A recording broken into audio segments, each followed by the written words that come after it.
नमस्कार दोस्तों, शिक्षा का सफ़र में आपका स्वागत है। और आज हम इस वीडियो के माध्यम से विशेषण एवं इनके भेदों के बारे में जानकारी हासिल करेंगे। तो चलिए विशेषण की परिभाषा के साथ शुरुआत करते हैं।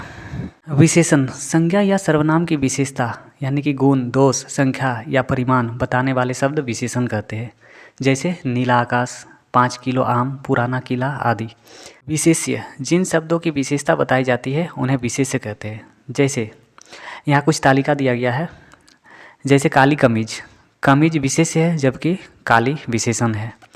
नीला आसमान, आसमान विशेष्य है जबकि नीला विशेषण है। सुंदर लड़की, विशेष्य है लड़की तथा विशेषण सुंदर। 2 किलो आम, आम विशेष्य है तथा 2 किलो विशेषण है। घना जंगल, जंगल विशेष्य है जबकि घना विशेषण है। थोड़ा अनाज, यहाँ अनाज विशेष्य है जबकि थोड़ा विशेषण है। प्रविशेषण जो शब्द विशेषण की भी विशेषता बताते हैं उन्हें प्रविशेषण कहते हैं। जैसे वो बहुत तेज दौड़ता है, यहाँ तेज विशेषण है जबकि बहुत प्रविशेषण है। नरेश वर्ग में सबसे लंबा लड़का है, यहाँ लंबा विशेषण है जबकि सबसे प्रविशेषण है। विशेषण के भेद, विशेषण के मुख्यतः 4 भेद है।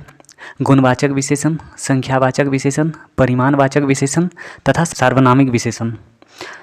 संख्यावाचक विशेषण के 2 उपभेद हैं, जैसे निश्चित संख्यावाचक विशेषण तथा अनिश्चित संख्यावाचक विशेषण। उसी तरह परिमाणवाचक विशेषण के भी 2 उपभेद हैं, निश्चित परिमाणवाचक विशेषण तथा अनिश्चित परिमाणवाचक विशेषण। तो चलिए विशेषण की इन भेदों को आगे विस्तार से जानते हैं। गुणवाचक विशेषण जिन विशेषण शब्द से गुण, दोष, रंग, आकार, स्थिति, स्थान आदि का बोध हो उन्हें गुणवाचक विशेषण कहते हैं। यानी कि इसमें संज्ञा या सर्वनाम की गुण, दोष, रंग, रूप, आकार, स्थिति, स्थान आदि का बोध कराते हैं। जैसे सुंदर लड़की, दुष्ट लड़का, लाल फूल, मोटा आदमी, स्वस्थ बालक, भारतीय सेना आदि। संख्यावाचक विशेषण जिन विशेषण शब्द से किसी व्यक्ति या वस्तु की संख्या का बोध हो उन्हें संख्यावाचक विशेषण कहते हैं, यानी कि जिन्हें हम गिन सकते हैं। जैसे एक कलम, 5 लड़के, कुछ फल, कई आदमी आदि। संख्यावाचक विशेषण के 2 उपभेद, निश्चित संख्यावाचक विशेषण तथा अनिश्चित संख्यावाचक विशेषण। निश्चित संख्यावाचक विशेषण जिन विशेषण शब्द से किसी व्यक्ति या वस्तु की निश्चित संख्या का बोध हो उन्हें निश्चित संख्यावाचक विशेषण कहते हैं। जैसे 10 सेब, 5 किताब, पहला लड़का, 2 गुना आदमी। अनिश्चित संख्यावाचक विशेषण जिन विशेषण शब्द से किसी व्यक्ति या वस्तु की अनिश्चित संख्या का बोध हो उन्हें अनिश्चित संख्यावाचक विशेषण कहते हैं। जैसे कुछ लड़कियां, कई आदमी, सब बच्चे आदि। परिमाणवाचक विशेषण जिन विशेषण शब्द से संज्ञा या सर्वनाम की नाप या तोल यानी कि मात्रा का बोध हो उन्हें परिमाणवाचक विशेषण कहते हैं, जिन्हें हम गिन नहीं सकते बल्कि माप या तोल कर सकते हैं। जैसे 2 किलो चीनी, 4 लीटर दूध, थोड़ा अनाज आदि। परिमाणवाचक विशेषण के 2 उपभेद, निश्चित परिमाणवाचक विशेषण तथा अनिश्चित परिमाणवाचक विशेषण। निश्चित परिमाणवाचक विशेषण जिन विशेषण शब्द से संज्ञा या सर्वनाम की निश्चित नाप या तोल का बोध हो उन्हें निश्चित परिमाणवाचक विशेषण कहते हैं। जैसे 2 लीटर तेल, 1 किलो चीनी, आधा किलो सरसों आदि। अनिश्चित परिमाणवाचक विशेषण जिन विशेषण शब्द से संज्ञा या सर्वनाम की अनिश्चित नाप या तोल का बोध हो उन्हें अनिश्चित परिमाणवाचक विशेषण कहते हैं। जैसे थोड़ा पानी, कुछ आटा, ढेर सारा धन, बहुत मिठाई आदि। सार्वनामिक विशेषण सार्वनामिक विशेषण वे सर्वनाम शब्द है जो किसी संज्ञा से पहले आकर उसकी विशेषता या संकेत बताते हैं। सार्वनामिक शब्द से पता चलता है कि यहाँ जो विशेषता बता रहे हैं वो सर्वनाम शब्द हैं। जैसे यह लड़का, वह लड़की, कौन आदमी, मेरी पुस्तक, उस घड़ी आदि।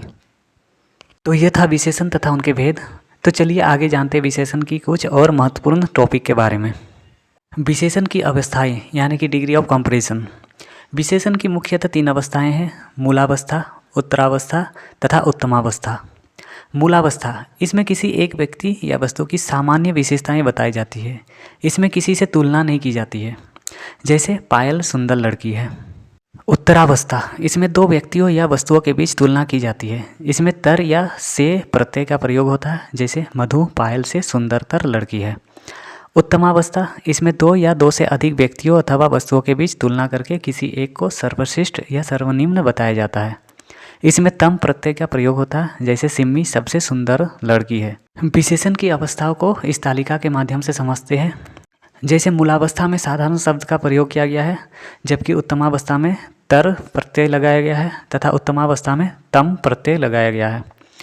जैसे उच्च, उच्चतर, उच्चतम न्यून न्यूनतर न्यूनतम, कोमल कोमलतर कोमलतम, लघु लघुतर लघुतम, तीव्र तीव्रतर तीव्रतम, श्रेष्ठ श्रेष्ठतर श्रेष्ठतम, सुंदर सुंदरतर तथा सुंदरतम, बृहत बृहत्तर और बृहत्तम।